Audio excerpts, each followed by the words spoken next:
સ્વાગત છે મિત્રો આજના નવા વિડીયોમાં. આજે આપણે 2 ઓગસ્ટના કરંટ અફેર્સનો અભ્યાસ કરીશું જે તમારા આવનારી કંડક્ટર એક્ઝામમાં મદદરૂપ થઈ શકે અને આ પ્રશ્ન ઓનલાઈન છે જે તમારો સમય પણ બચી શકે.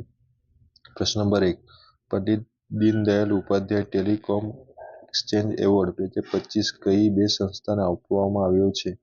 તેમાં જવાબ આવશે Amatya technology private limited and Finarra technologies. પ્રશ્ન નંબર 2, લદ્દાખ સરકારે કેટલા વિરાસત સ્થળને સંરક્ષિત સ્મારક તરીકે જાહેર કર્યા છે? તેમાં જવાબ આવશે 23. પ્રશ્ન નંબર 3, રાજ્ય સરકારના બોર્ડ 2 કરોડ સુધીની જમીન ફાળવણી માટે કલેક્ટરશ્રીને નવી નાણાકીય સત્તા કેટલી કરવામાં આવે છે? તેમાં જવાબ આવશે 1 કરોડ.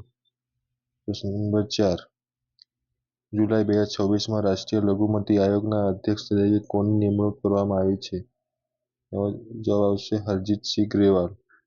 પ્રશ્ન નંબર 5, કઈ રાજ્ય સરકારે પ્રથમ મહિલા નેતૃત્વવાળી નવીનીકરણ ઉર્જા દીપ્તિ સ્કીમ શરૂ કરી છે?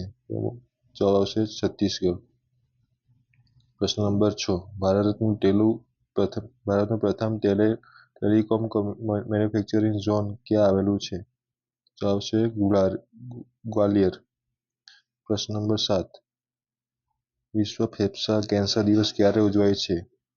જવાબ આવશે 1 ઓગસ્ટ. પ્રશ્ન નંબર 8, દક્ષિણ ચિત્ર સંગ્રહાલયમાં આયોજિત વર્લ્ડ ઉત્સવ 2026નો આરંભ ક્યાં કરવામાં આવ્યો? પ્રશ્ન નંબર 8માં જવાબ આવશે ચેન્નઈ. પ્રશ્ન નંબર 9, ઇન્ડિયા મોબાઈલ કોંગ્રેસ 2026ની સત્તાવાર થીમ કઈ છે? તે ટીમની જગ્યાએ થીમ આવશે. તેમાં જવાબ આવશે સ્કેલ વિધાઉટ બાઉન્ડ્રીઝ. પ્રશ્ન નંબર 10, વર્ષ 2026માં સર્વશ્રેષ્ઠ બંદર તરીકે કયા બંદરને સન્માનિત કરવામાં આવ્યા?